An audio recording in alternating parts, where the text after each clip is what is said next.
And we are live. Welcome, Jenny, to the Digital Leadership Decoded podcast. How are you doing? Hello, I'm doing really well, thank you. That's great. I hope people can see us on Twitter, LinkedIn, and YouTube. I'm going to introduce you a little bit so people get to know who you are. I wrote a little thing. So today we have Jenny.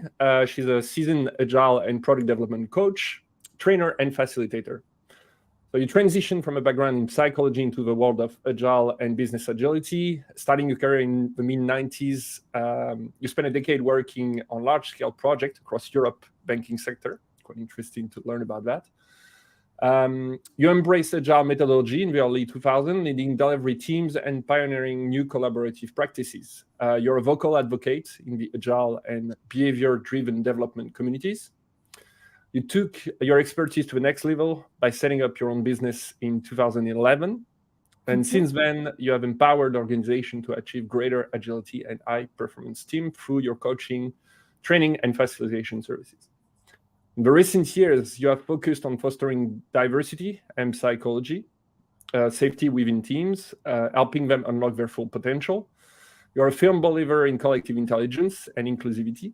You're also an enthusiast of Lego serious play, a facilitation method you believe has limitless potential to unlock profound insight and outcome. You're driven by seeing team and individual flourish and especially interested in the power of diverse mind. So welcome again to the Digital Leadership Decoded podcast and for accepting the invitation. Thank you. Excited to be here, and thank you for that lovely summary. Did I make you justice?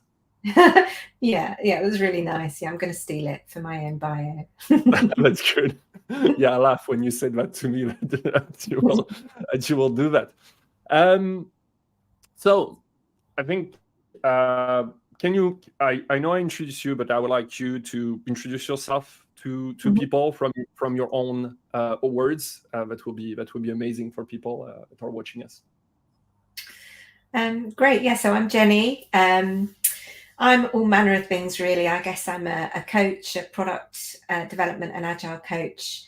But most of the time, I'm working in spaces where I'm trying to help teams work together more effectively, to collaborate more effectively, or to just kind of reach their potential, whether that's individually or as a team, and be the best that they can be. So yeah, that's kind of what gets me out of bed. And then more recently, I guess I've been really lucky in that, Phil mentioned my psychology roots, through having built up a portfolio of clients over the last year, few years.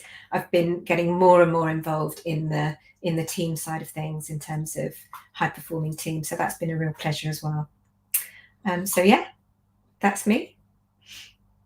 So I guess my first question, and before we dive down into leadership, how did you transition from psychology? Because there is a lot of people that are questioning, they're not necessarily from an IT background, they're not necessarily from a technological background. And they're always questioning, how can I transition to technology or to the world of, agile or product? So how that transition happened to you? And is there any advice you can give to the people that want to do that?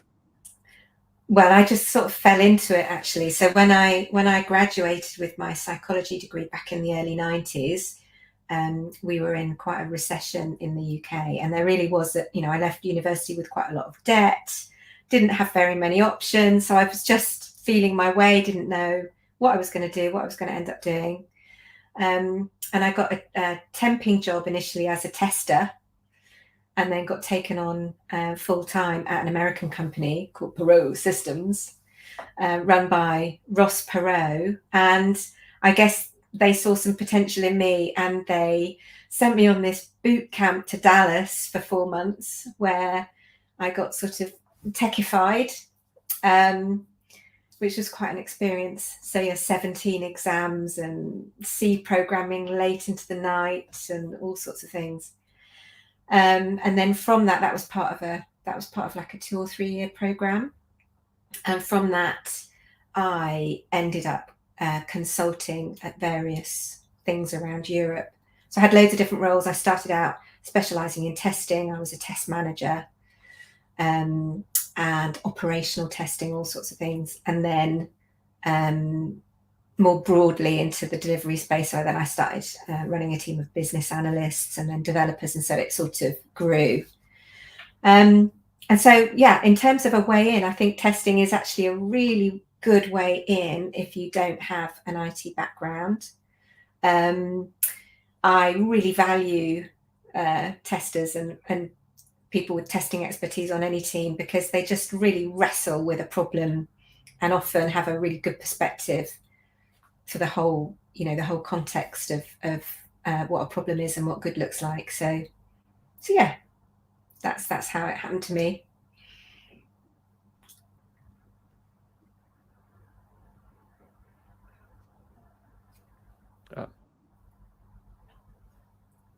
Are you still there?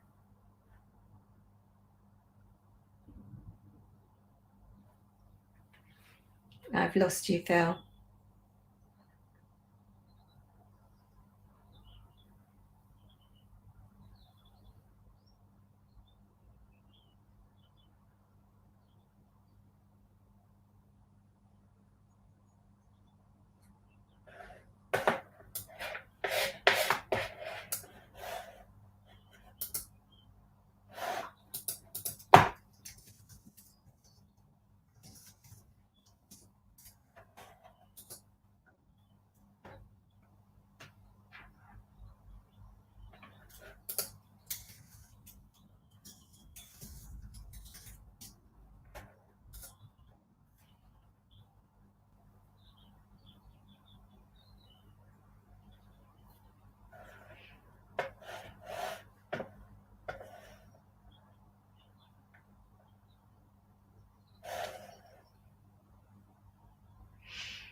I guess we're waiting for Phil to join back again. Should I leave?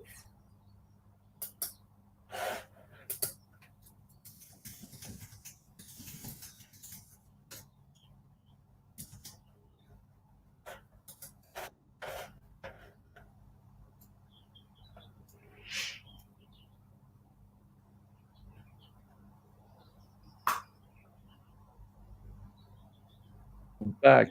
Sorry about this. Sorry, I was cut off. I'm back. I'm sorry about that. I hope it's not going to happen again.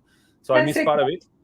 I know you said about testers. I think it's a good thing that you're recognizing the testers, because sometimes they're not seen the right way. In a development team, or because they're the people that bear the bad news. Yeah, and I guess nowadays the role of a tester is quite different to it was when I started. And I think that it's even still got a bad perception now, in that they're at the end of the process, sort of catching all the bugs and being the police. And that's actually, any kind of good tester is not doing that at all. They're really integrating themselves into the process. They're working ahead. They're hopefully writing tests that are specifications as well. They're much, much more integrated. So when it works well, when you've got people with the right skills and stuff, they can be extremely useful. That's true, and it's good, because it brought us to the topic of collaboration, which is a topic that you love. But beforehand, I would like to ask you a small question about you, which is, like I told you, like I would like to build like a sort of character about bit gamification. So what will be the title that you will present yourself with, and the profession or skill and abilities, and I will say your pet peeves or your biggest enemy? Well, as a sort of superhero character. Yes. I saw your YouTube video about crafting a superhero, so it also like fit me a little bit into this the YouTube channel. So then I'll use the one I used there, which I think was Collaboro or something like that. It has to end in an O to sound superhero-y. Yeah, so Collaboro. That would be my superhero name. And what is the skill ability of Collaboro? Collaboro is able to spot the potential and the knowledge and the diversity in others through their special Collaboro senses, and bring them together so that they can properly work together and co-create and produce something that is bigger than the both of them. So Collaboro is able to create the environment and the space and is really interested about all of the wonderful things that all the different parties can bring, and then helps be a catalyst and, you know, light a flame that makes that awesome collaboration happen. Okay. And what is your enemy or kryptonite, or what is the thing that you don't like? Enemy. I guess my enemy is, so I'm quite a silly person. I am, you know, quite smiley. I always want people to enjoy themselves. And I guess a lot of that's coming from me wanted to be accepted and wanted to be liked. So my enemies are the ones that don't smile back, or seem very serious, or have the camera off the whole time, you know, depending on whether it's remote. I have lots of tactics and techniques to bring them in, but naturally, that's my enemy, who I have to work hard to soften up.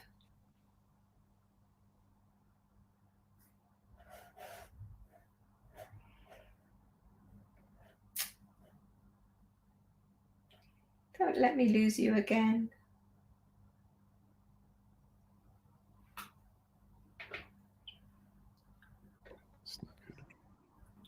Are you there, Phil?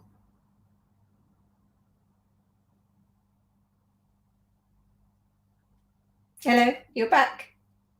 Yes, I'm back. I'm back again. Sorry about this. I switched to my. Oh, you've gone again. I'm gone again. Oh no, you're back now. I'm here. Perfect. Sorry, the live. That's sorry about that. About the live problems, the live issues. So yeah, about the tactics that you were talking about how people. What do you do? What is your thing for people? With a lot of people working remotely, I think it's quite interesting to know, how do you make people turn on?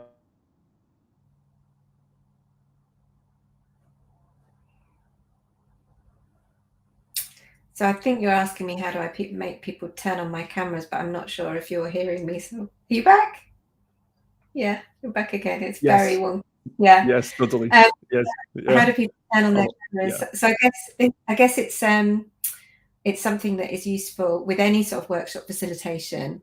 It's useful to set expectations at the beginning. In advance is something that I'm learning to do. So if I'm running a session and there's a big benefit in terms of the face-to-face communication, like if you're working collaboratively together, then I will say in the introduction notes in advance of the workshop, you know, we'll be using camera on, and so please be prepared for that. And sometimes at the beginning I'll say that, and also it can be very tiring to have a camera on for a long time and be nodding and giving your commitment. You know, it can be very tiring for a long workshop. So I often say, you know, we don't need the camera on the whole time, and often give breaks from the camera, like say, okay, turn your cameras off, this bit isn't important.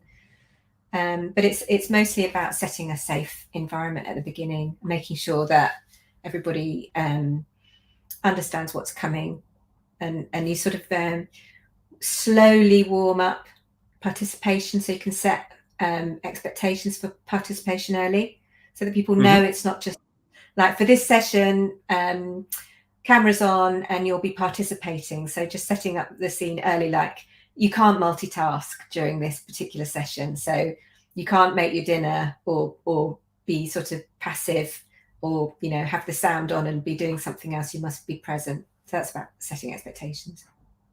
And is it, and you said, like, you were saying that before, so is it like kind of preparation to the workshop, or is it just at the beginning of a workshop? Both, yeah. Both. So it's quite important, if you're pulling people together, particularly if I'm doing this for a client and, you know, they're people I've not met before, to introduce myself, set expectations for the session, let them know what they need to do in advance, that they need a decent camera, you know, that they need to be able to use Miro, that they need, you know, all of the things that they need and what's going to be expected of them, and the agenda, you know, and that there'll be regular breaks. You know, all of that stuff helps people be prepared when they show up. Great. And so, since since we were talking about the topic about all of that, I think it's a good time to ask you a question. What is leadership then for you? You know, because you talked about tactic on how to bring people to do a certain behavior. So what is leadership? What is digital leadership? How?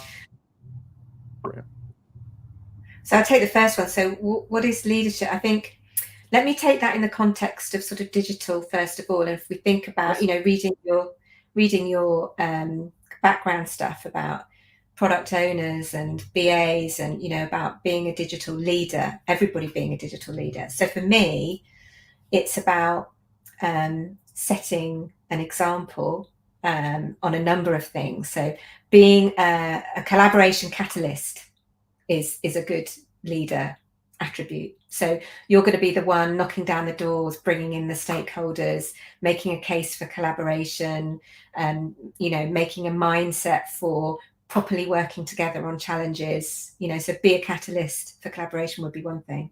I guess the other thing would be a value hunter. You know, be looking for the value, focusing on outcomes, changing language to language based on outcomes rather than features.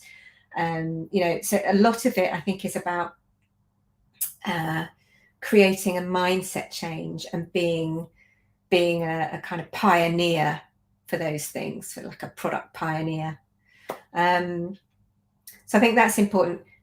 The second aspect of leadership in terms of what that means to me is being prepared to be vulnerable, prepared to be wrong, to get the most out of everybody on the team. And that means creating an environment which supports that, which is an enabling environment, which creates safety and all of the other things that I'm passionate about. So I guess that's two sides. And so you said about value hunter, and I think this is more like from a business perspective, you know, like it shows more of a business perspective. You show also the personality perspective. Did you, was it easy for you to reach that point? So because you're doing collaboration and all that, so you have to lead people in a certain way, you know, to reach a target that you want. Was it easy with your background, you know, going into you know, tech, IT, like starting to lead team? Was it easy to take control of that role? I guess I never found leadership as a thing a challenge. So I think I've always been a natural leader, not always in my favor. You know, when I was starting out, I'd be kind of like, I want to speak, I want to speak, I want to speak, I want to speak.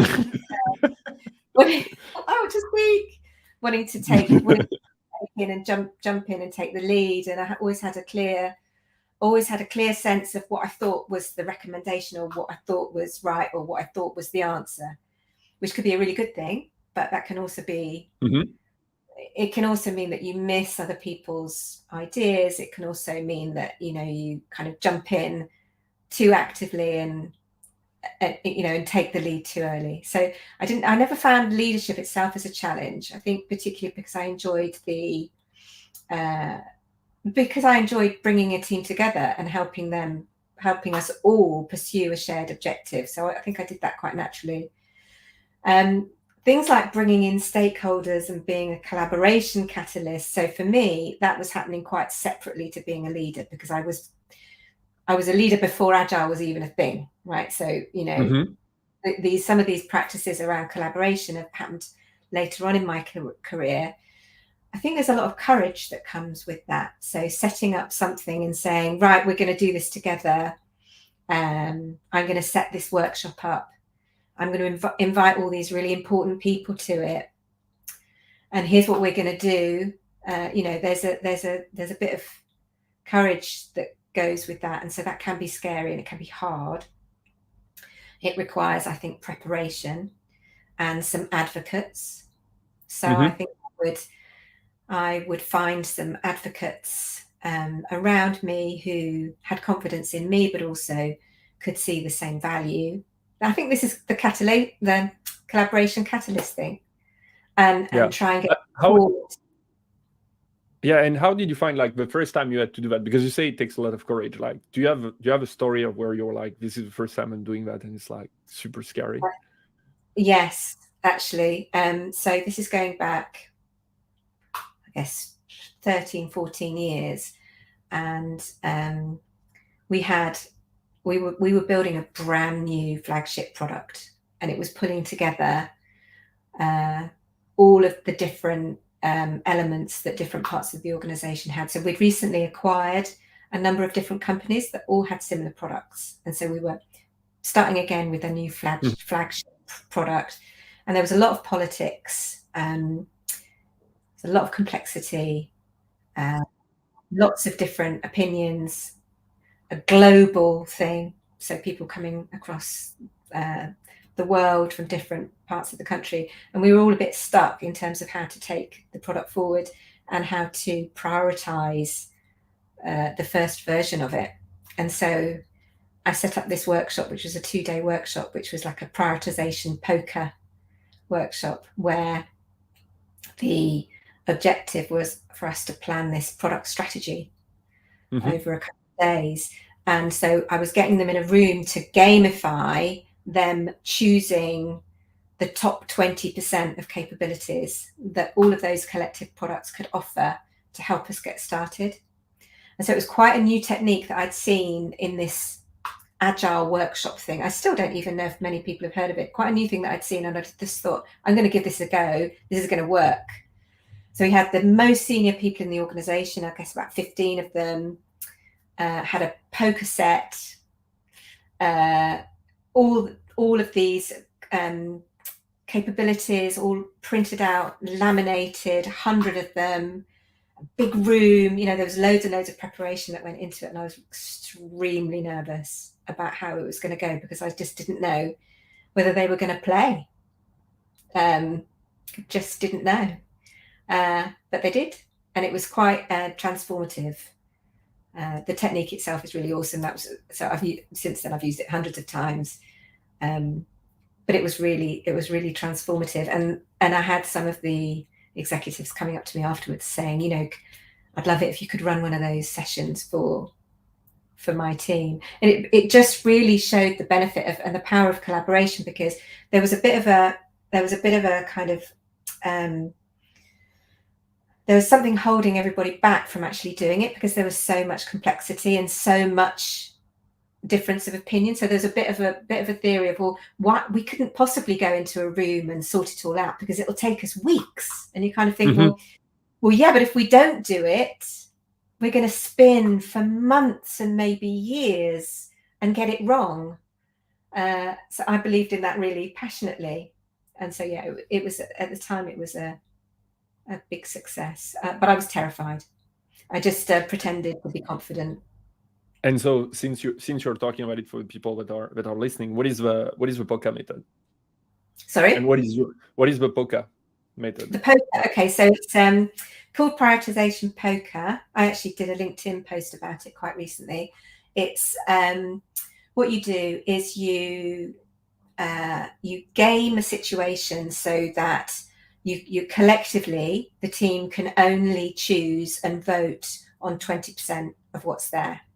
So, for instance, you might have 45 capabilities or features or, you know, stuff that you might include in the various capabilities of your product, and you want them to choose 9 of them, right? So what you do is you game it so that you've got exactly enough poker chips amongst the participants, so that with 5 on each card, you can only choose 9. And so if you had 9 people, each person would have 5 poker chips, and they'd be labeled in a way so that they know they're theirs. So they'd have a sticker on to know that they're there. So these are my poker chips. And then you say, okay, play your chips on the capabilities that you think need to be in the first release. So everybody plays their chips, and then you introduce the rules. You say, right, only cards with 5 chips can get in to this first tranche. Doesn't mean it's going to be released. It's just understanding where the value is. So only the cards with 5 poker chips can get in. So then the negotiation happens. It's like, you've got a lonely poker chip over here. You've got to move it. And by the way, a card can only get in if it's got 3 different colors, 3 different stickers, so that there's some consensus. So a card with 6 poker chips on is too much. A card with 4 poker chips on is not enough. So slowly they'll take chips off lonely cards and have to agree and negotiate on this 20%, which in itself as a discussion is extremely valuable, because people have to ask questions. They have to say, what's this? I don't understand it. They have to agree, and they have to put their own personal pet projects to one side for the benefit of the organization, which is remarkable. The discussion that comes up from there is remarkable. So then that's your first tranche. You take those off the table, stick them on the wall, and then you deal the poker chips again, and you play again with what's left. So then you get 1, 2, 3, 4, 5. And of course, it's a guide. That there might be all sorts of dependencies in there that would mean that you have to move things around a little bit. And it might be that, depending on the context of your product, you might not be able to release anything until you've got tranche 3. But knowing where that value lies is going to really help the team optimize their process for learning. That's really interesting, because it's based on the learning experience. Exactly. Yeah. And it's so I use based on the learning experience, as you said, sharing. Yeah. Exactly. Yeah. So this was, if you think about that. And so, sorry, this we have a latency. Go for it. This is quite a few years ago. So you think that's actually something that I did years and years ago, and it's still something that I use now. That's amazing. And so is this when you discovered your passion for, collaboration and going more into that, or did it come later? I think I already had it to an extent, but I think that was a bit of a moment where I thought, wow, that worked. And these senior people were ready to play, and they loved having the poker chips in their hand, and they enjoyed it. They got a lot out of it, and you could really see the collective benefit of getting the alignment in the room. And it took 2 days. So we spent almost the whole of the first day getting that first 20%. And then it sped up on the second day. And then we had the architects come in on the second day and look for dependencies and things like that. But just the alignment that comes out. And you think about what often happens if you don't have that collaboration. You've got silos and independent conversations, and they're happening all over the place. And I just don't know how we would have reached that alignment without it, if you see what I mean. So yeah, I think that the powers of it demonstrated to me at that point. That's amazing. And thank you for sharing the tools, so that way we have a full length of from the story to the concept to the tools that people can use. And so we were having a discussion about that. And so obviously you like to have fun, and I see that gamification is a big part of what you do. And I know we're gonna touch into the Lego thing, but just before that, how much do you think like gamification has I would say like power inside, or strength inside your leadership, or inside collaboration, and inside everything you do? Like, how much do you include that? I don't know if I give it the label kind of gamification so much. I just think it's about people being engaged. And I don't think that we should separate work from fun. I'm an extroverted person, and my attention, I find it hard to do detailed work for a long time. My attention goes quite easily. I need to be to stay in something. I need to be motivated and engaged and have fun and be enjoying it. And so also the same is really true in training.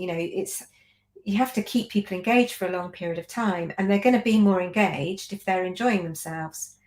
I read this brilliant book for training called Training from the Back of the Room. Oh yeah.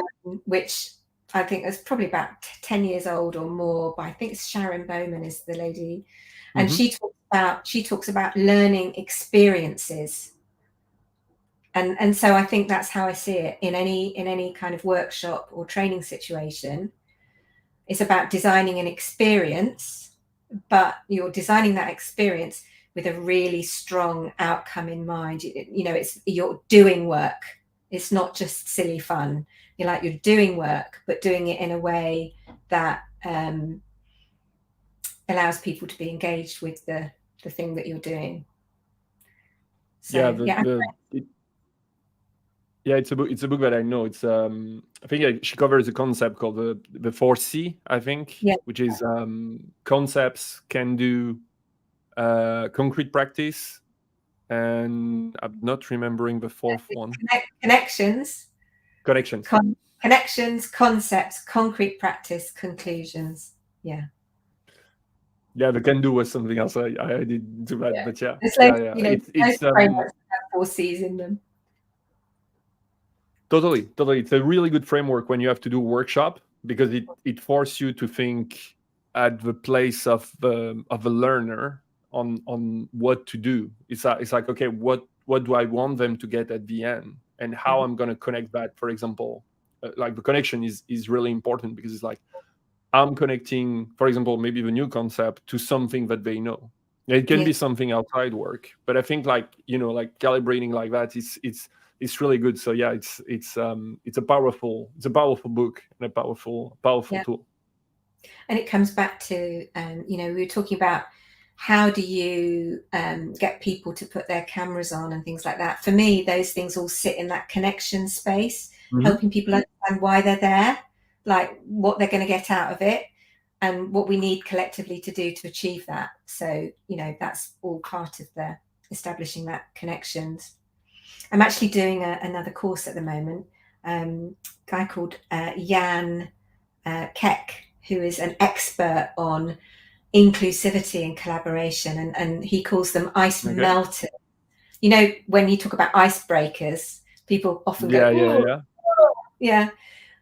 we really need to grow that connections part and have people safe to contribute, but maybe without calling them icebreakers. And I'm doing a course with him at the moment. That's really interesting. So definitely look him up. He's got loads of good stuff. I will have a look, and I think we'll give in the link, in the comments, like everything we talk about. I will go through it and talk about the books and everything we talked about, and share obviously the links to your YouTube channel. I just want to say to people, like, I don't know if you're on YouTube or on LinkedIn, but you can share questions, and we'll be happy. I mean, Jenny, I hope we'll be happy to answer them, because I will just be reading them. So that's not on me. And so we were talking also about, because you talk about inclusivity and that you're doing some work in that, you were talking about what you care is about leading with compassion. Can you share a little bit about this? Yeah, so I've just recently started a post-grad certification on the psychology of compassion and well-being at work, which I'm just delighted to have had the opportunity to do. And so, that just really spoke to me. That I think I mentioned the last few years, I've been doing more and more work with clients around high-performing, happy teams. I've always, I think, been quite a compassionate leader. I think 20 years ago, when I was starting out, that's actually a bit longer ago than that, I was often accused of being too people-focused. Even though my teams were really doing extremely well, and I was still accused of being too people focused. I remember. What does that mean, to people focused? But Jenny, this is about the business. This isn't about the people. And I'd be like, okay, the people are the business. The people are the business. What? And I think back then, it was very much sort of leave your feelings at the door. Don't show vulnerability. Still a little bit command and control. I think things have really changed. There's still more to do, right? But things have really changed over the last 20 years. Recently, so I was at Big Chinook. So So I was at a conference last week, Agile Cambridge, and the keynote was Marcin Florian from Spotify, who's director of product. And so Okay. I was there to give my non-violent communication workshop, which I've been running for a couple of years. And he set it up beautifully for me because he talked about the values at Spotify and about compassionate leadership. And I was just absolutely thrilled to see this in such a well-known company. And so when you kind of unpack that a little bit, what do we mean? What do we mean by compassion? So I think for lots of people, you think about kindness as compassion. They think about just the kind acts like opening a door or, you know, taking somebody's rubbish and putting it in the bin. They think of those kind acts. But for me, it's much more about having curiosity about the other person and what their needs are, and seeking to understand them rather than being understood. And so that means for me, assuming positive intent, giving benefit of the doubt, being curious, recognizing differences, seeking to understand people's strengths, embracing people with different ways of thinking, obviously not blaming, trying to promote an atmosphere of trust and safety. Those are all things that I think are about compassionate leadership. What was interesting in Marcin's talk, because he was making this differentiation between nice and kind. So I think people think that nice, sometimes you might equate that to be being a bit soft or a bit fluffy or a bit of a pushover. Whereas being kind can sometimes be really challenging because you might have to give somebody difficult feedback for them to grow. Or you might need to enforce boundaries which are uncomfortable to enforce. And so, this whole thing, soft skills, I'm really liking some content I'm seeing at the moment about soft skills and why do we call them soft skills? Because it almost suggests that it's a weakness or that you can't be powerful. And I don't mean powerful in terms of power from above. I mean assertive and strong, particularly as a woman. You know, you want to be strong. You don't want to be soft. Skills are often associated with women. So compassion for me is about all of those things whilst not compromising on your integrity or not losing boundaries that are important to be there, and voicing concerns and being strong. And what is, I guess, sometimes we understand better by understanding the negative. What is not leading with compassion? What do you feel like certain behavior going both ways, like in terms of compassion, that is not leading with compassion? What is, do you have examples? Or yes, I think it's the old it all comes from extrinsic motivation versus intrinsic, right? So extrinsic is the carrot and the stick. So the assumption that people are going to be motivated by status, money, fear, those are all extrinsic things. So the old school command and control model for leadership is very much about those things. It's very much about exerting control, about almost being feared, about if you work really, really, really, really, really, really hard, we'll give you a massive bonus, but you're expected to work really, really, really, really hard. Otherwise you don't fit in here. Like, you're expected to be at your desk until 8 o'clock at night, whether I see any output from you or not. That culture of excessive working hours or blame, that kind of command control culture often comes with finger pointing. And it's the downside of accountability. In lots of those corporate command and control environments, it's like, you need to be accountable. What do we actually mean by that? It means if this goes wrong, you're to blame.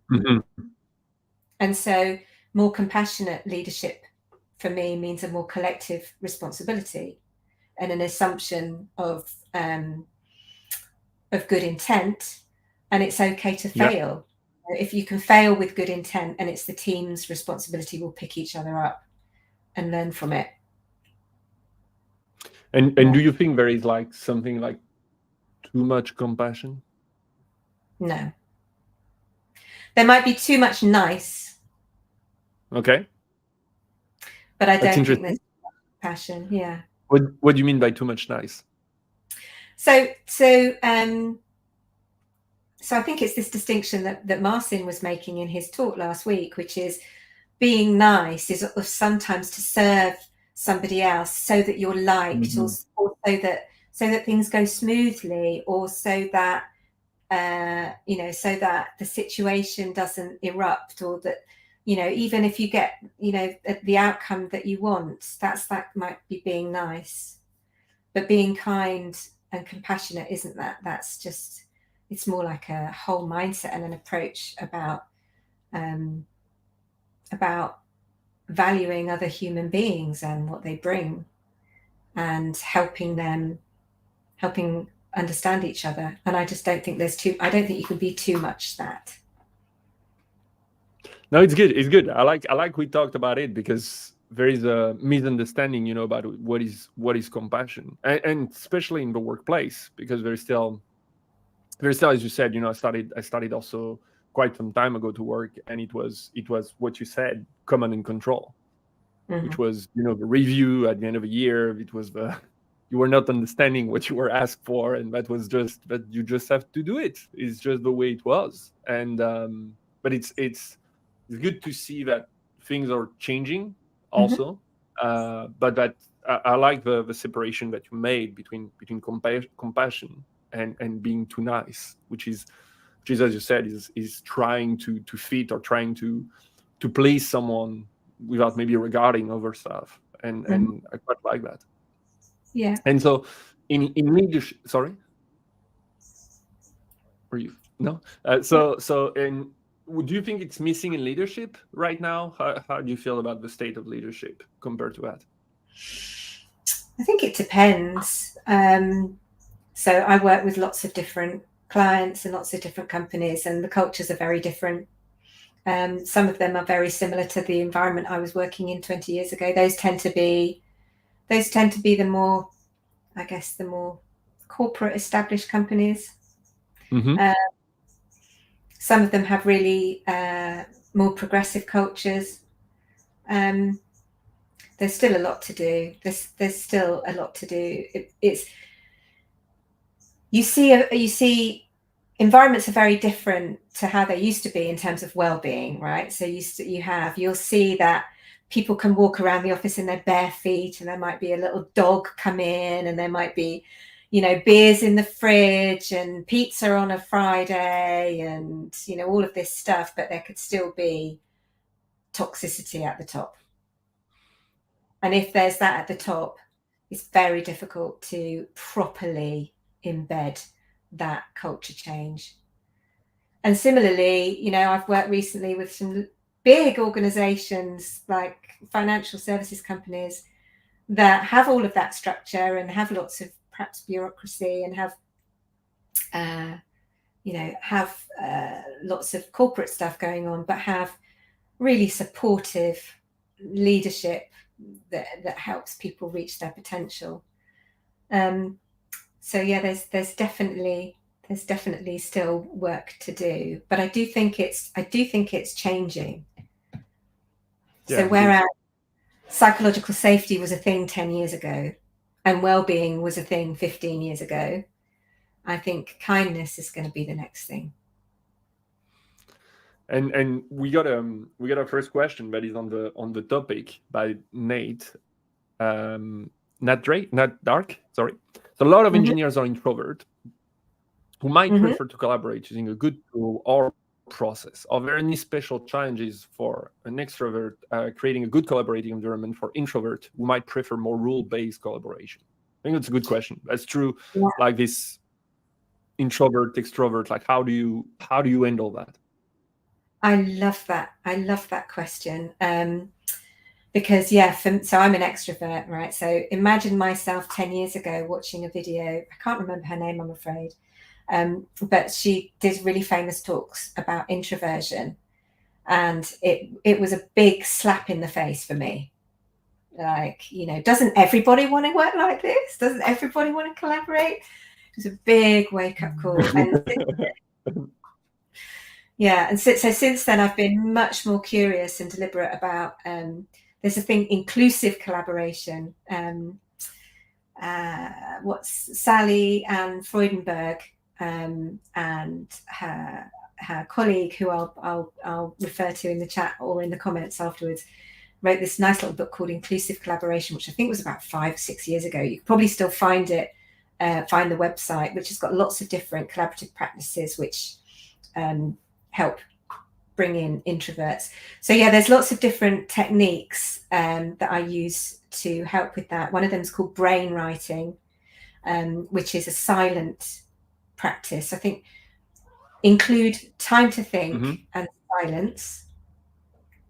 So even if you're using post-its, give some time for somebody to work alone first, so that it's not kind of everybody leaping up. So that is definitely something that helps. Also, giving out information in advance of a session and afterwards, so that people who are more deliberative and want to kind of sense check their thoughts in advance have time to do that. So, I was talking about me being the extrovert. I want to speak, I want to speak, I want to speak, I want to speak. Yeah. More deliberative people want to be much more thoughtful in what comes out of their mouth. And that's why what comes out of their mouth is often so massively valuable, because it's so considered. So, posing those questions in advance, or finishing up a session by saying, any more thoughts tomorrow, and we can come back. And then this comes on to my favorite topic, Phil, because this is why I love Lego serious play. Let's go with that, because I was about to ask you, like, how it include. Yeah, it's a brilliant segue. So Lego serious play is an extremely valuable technique to level the room. So it's very thoughtful. There's silence. There's proper time to consider the questions and kind of build your responses.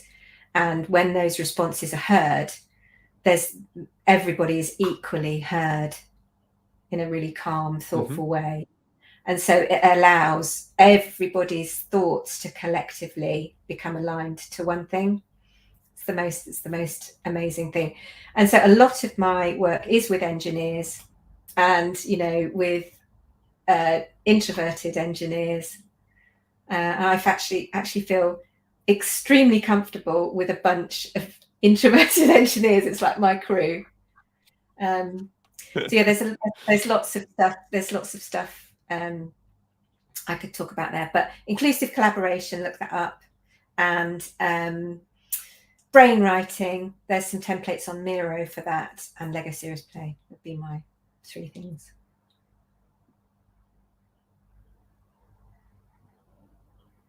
And since you opened the topic, can you tell us, like, first, what is Lego serious play?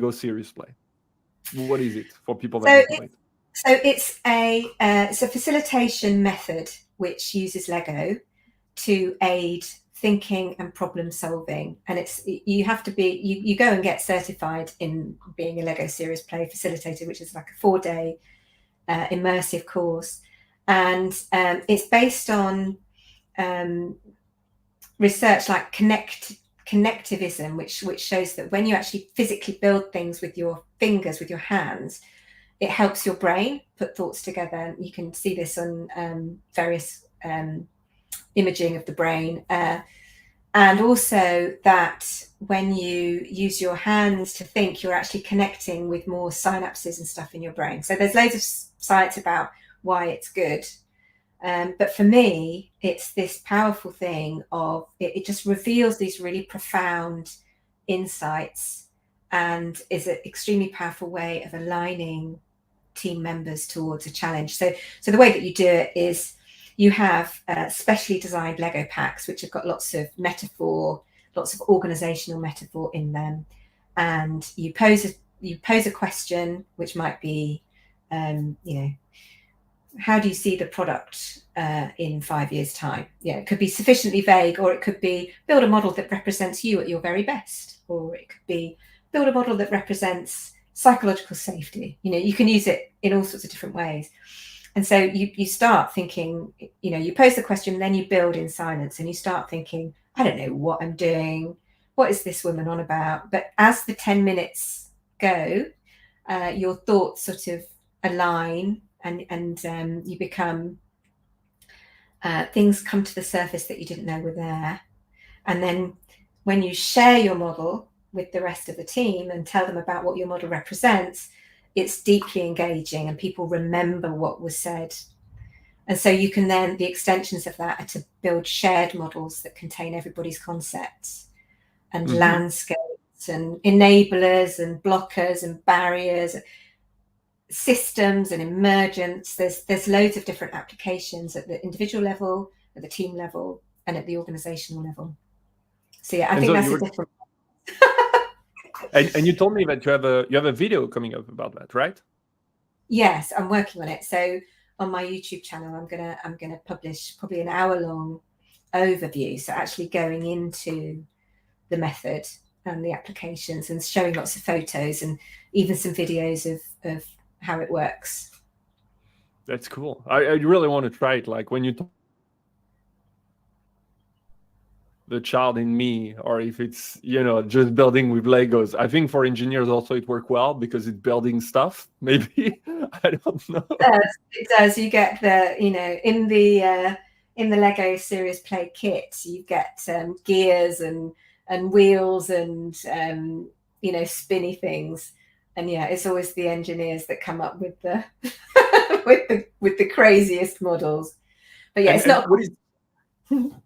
But that's a good. I was about to ask a question. What is the craziest model that they came up with that you have seen?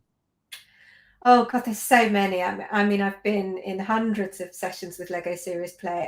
I think I saw one recently. When you it's designed so that you can put a piece of Lego in on its side. Did you know that? You can put a piece of Lego in. So if it's a flat like that, you can also put it in on its side. It's illegal in the master Lego building competitions, but not in Lego Serious Play. Okay. And I had this kind of one of the members of the team had just built something that was literally 5 foot tall. I don't know how it was standing up, but it was using all of these things end to end. It was representing some kind of fragility, or this is building something without the proper foundations, or so it was the metaphor for how they were working. But yeah, that was quite something. That's really cool. That's really cool. And yeah, because I saw what you were saying earlier, I found it quite interesting because I saw that on your website, that it was like you said 70 of when you use your hand, 70 or 80% of your brain cells. This is what it says on your website. I find it quite amazing that just by using like manual work, the working memory and the deep insight that comes with that. I found it quite amazing. Yeah, it is. And so when I was doing the course, so doing 4 days immersive experience surrounded by Lego, answering question after question after question with Lego, and kind of drawing insights from that, and then building more Lego models that represent the insights, just over and over again. And while I was there, I received an urgent query from the CEO of the company that I was working with, saying, and she was saying, Jenny, I need a bio from you. I need you to, in a paragraph, I need you to tell you what you're passionate about, what you bring to the table, what your background is, whatever. And at the time I was so in Lego, I was just like, I wanted to just answer in Lego because it was easier. And I was like, can't I answer in Lego? And she was like, no, you have to write it. But you realize when you start to do it as a practice that actually it synthesizes your ideas. So certainly with collaborative practices, we're really good at brainstorming. I'm doing the kind of design thinking, expansive thinking. The divergent conversion, the double diamond. Exactly. So we're really good at that bit. We're good at the ideation, but we're much less good at synthesizing. That's true. So that's what the magic of it is, not just And at what the is level, but at the team level, when you start to build ideas together and take them further forward. and so you were doing the same kind of workshop before doing the Lego, right? Well, yes, running workshops before I was running Lego workshops, yeah.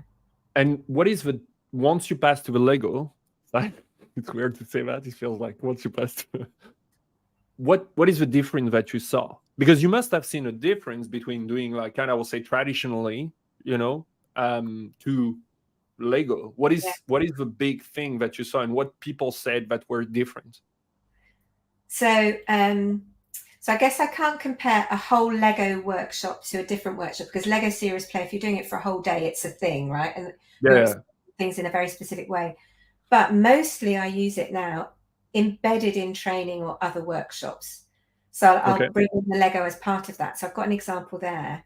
Yeah. So as part of my 3-day product training that I offer, on the connections activity at the beginning, I ask everybody to build an individual model that represents a pain within their team or a typical pitfall in Agile or product development. Mm-hmm. And so they thoughtfully build this model which represents the challenge that they have, and they describe the model. Yeah. Everybody hears it really well.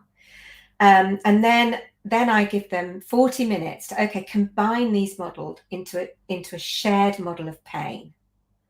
Right, before you do that, you have to name your model so that it articulates the concept, and you have to negotiate so that everybody's concepts are 100% reflected in this model.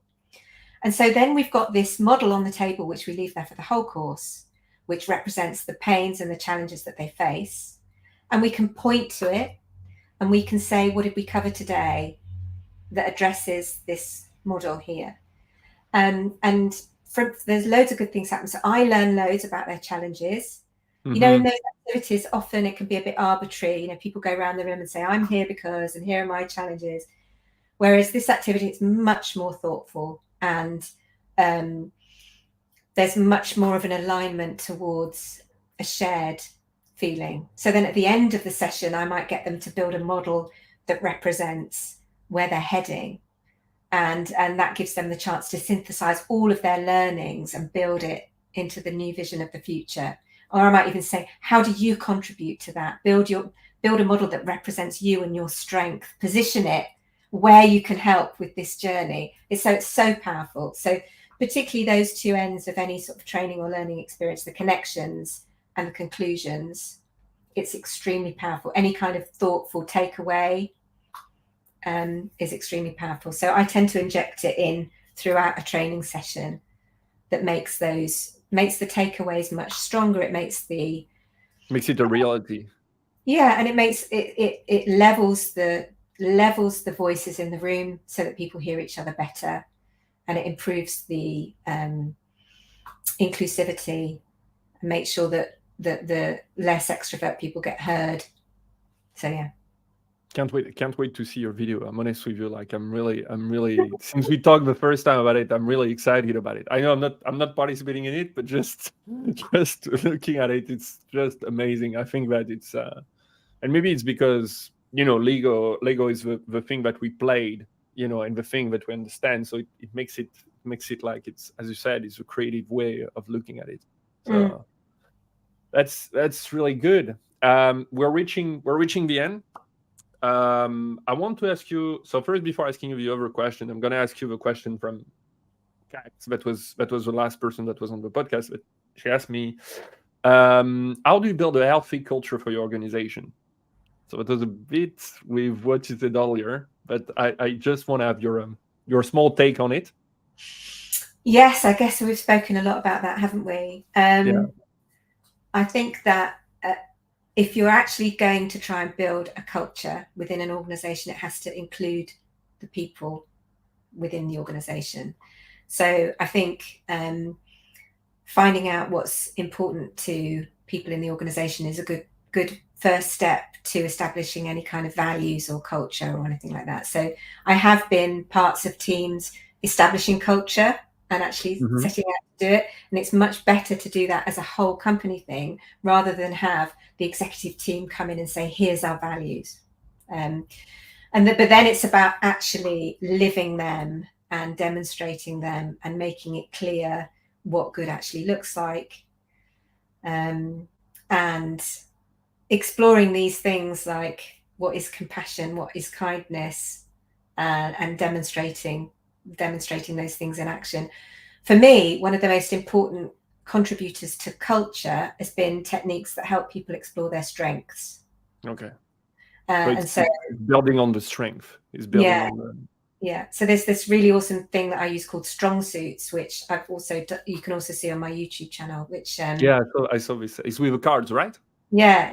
And so that's a really cool video on how to use them. I will try to make a link to that also. I look into it. It's really nice. Can you explain just the card, the way they work? Because I find it so I've got some here. So these strong suits cards, there's 52 of them. They all represent strengths. There's 4 different suits which represent different communication styles, and each one is a strength. So this one I've just pulled out: pace. I can't see that. Pace. Yeah. I work at a fast pace and can react to new information quickly. So that's the strength, which means pace. But if you flip it around, it's got the overplayed strength, which is I can seem impulsive to others. Your video on YouTube is really good because you show also how to play. You explain how to play. You show the cards and everything. I recommend people to look at it. I didn't know it, and to be honest, I found it. I like the overplay of this. Of your strong. It's kind of, if you overplay it, what can happen also. Yeah. You talked about analysis. I think it was the example of analysis. I think the first example that you had. Analysis, and then exactly. So for me, this is central to culture because it's about recognizing that everybody's different. Everybody has different things to bring to the table. Those differences in our personality are influencing how we communicate, how we perceive the world. And, most misunderstandings come from a perception thing. I believe that most people are trying to do their best. And so once we find ways of appreciating each other's differences and recognizing that, what is my strength might be somebody else's blind spot, and we realize we can work together, then you can start to build a trust and build a culture built on that. And it helps with psychological safety, and it helps with performance. Nobody wants a performance review. We don't want to be well-rounded. We don't want to be scoring ourselves on a bunch of arbitrary things and then told, go be a better negotiator, Jenny. I'm never going to be a negotiator. I'm too trusting. Get better at the things you're naturally good at and manage the things that hold you back, but don't try and be well-rounded. And so that's a whole nother podcast. I could talk about that all day. For me it's coming back to games, when you're like making teams to be able to tackle a certain problem. It's not just by yourself. We all have our strength. People have their strength, and you build on that. So totally. I want to ask you last 3 questions of the podcast. I want to thank you first, because it's even with technical challenges that I had. Thank you. I loved hearing about the Lego serious play and also all your experience, because I think it's amazing. I just think that one podcast of 1 hour, I just want to continue talking with you for quite a while. Maybe it will be another podcast. But so if I ask you the 3 questions, what do you hope will be your legacy or lasting impact, in leadership and in what you're doing in collaboration? So I think if you'd have asked me this 5 years ago, I would have said collaboration. But asking me now, I think it's more about compassion. And even just, I'm getting old now. I start to think about, what do you want to do in life? Do you want to kind of invent new agile working practices, or do you want to be kind to people and help them be better and help me be a better version of myself?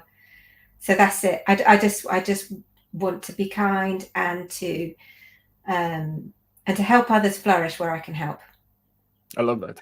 That's it. Any leader that you follow, or book, movie, TV show that you can recommend for new leaders? Well, so Marcin Florian, Okay. I would like to tag him because that's just been so refreshing for me. He's from Spotify. In terms of the culture of kindness. In terms of books and stuff like that, I guess we talked about intrinsic and extrinsic motivation. There was a book, Drive by Dan Pink, written I guess about years ago now. I think I think that's just a really nice way of summarizing how people behave and what motivates them. So I definitely recommend that. Psychological Safety, so The Fearless Organization, Amy Edmondson. Okay. I tell you what, The Little Book of Kind.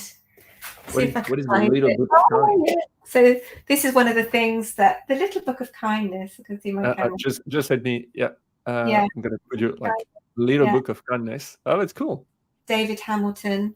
So I think I got that about 5 years ago, and just that made me, as I was doing some research for some nonviolent communication, and now I'm reading his other book, which is 5 Side Effects of Kindness. Which so these are more to do with my course that I'm doing. But, I like that. I like that you have a book just next. Like I ask about book and they're just right there. I just love it. So I'm a mixture of like planning workshops and studying and being on calls, and also got it all around me. And my last question on the free question for people that are like starting to have a leadership position, that have been put on a leadership or want a leadership position, what's one piece of advice you wish you received earlier in your career?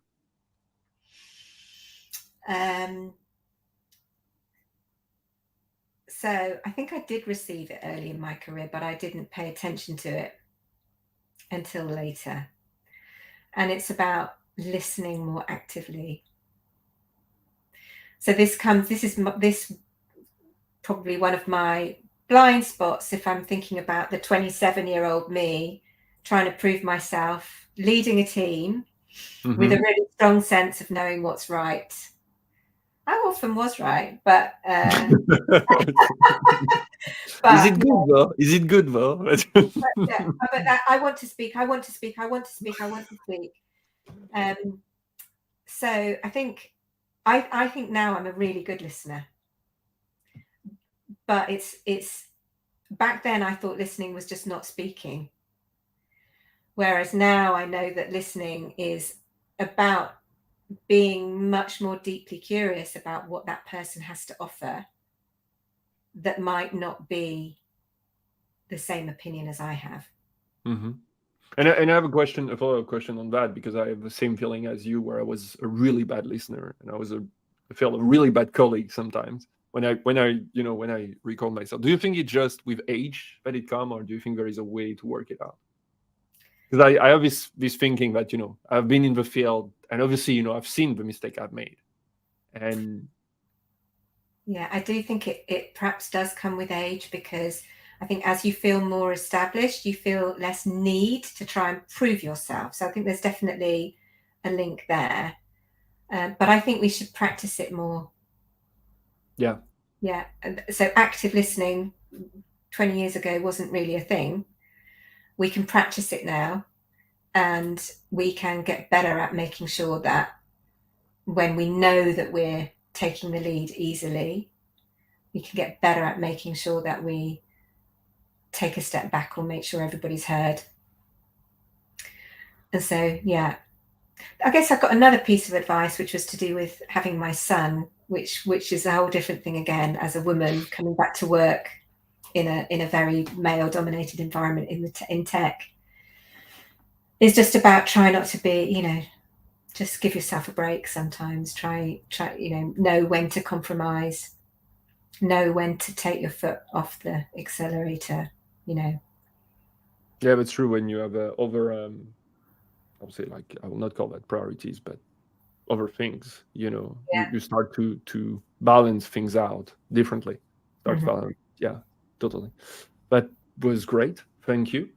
I guess my first question is that what is the next person you would like the question that you would like them to answer? Do you have a question for our next guest?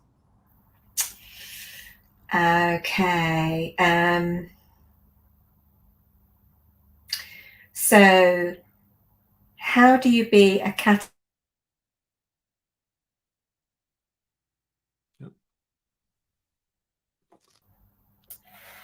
You still there? Gina just lost you. Done the question. How do you be a catalyst for collaboration in your organization? Good. I'm sure our next guest will love that. Where can we follow you? So you can follow me on LinkedIn. So Jenny Martin on LinkedIn with you'll see my little face behind the Lego. I've got a YouTube channel which is pretty new, but please follow me because I need to do more content, which is the Collaboration Coach on YouTube, which is the same as my website, thecollaborationcoach.net. So you'll find me in those places. Yeah, and I recommend to go also see your website. There's plenty of information about you, about what you can do with Lego, from collaboration to like it's just amazing. There is so much stuff. Like I knew also that. I mean, now I know that you trained more than 2,000 participants in total. So I'm pretty sure you're above that. I learned that through your website. So yeah, totally, like, go see your website. I will share also the link to your LinkedIn. I will share the link to your YouTube. Impatient to have your video about not putting any pressure about Lego. Thank you so much for participating. It was great to have you, and continuing the conversation in another time. Yeah, you're welcome. It's been really fun. Thank you. Thank you.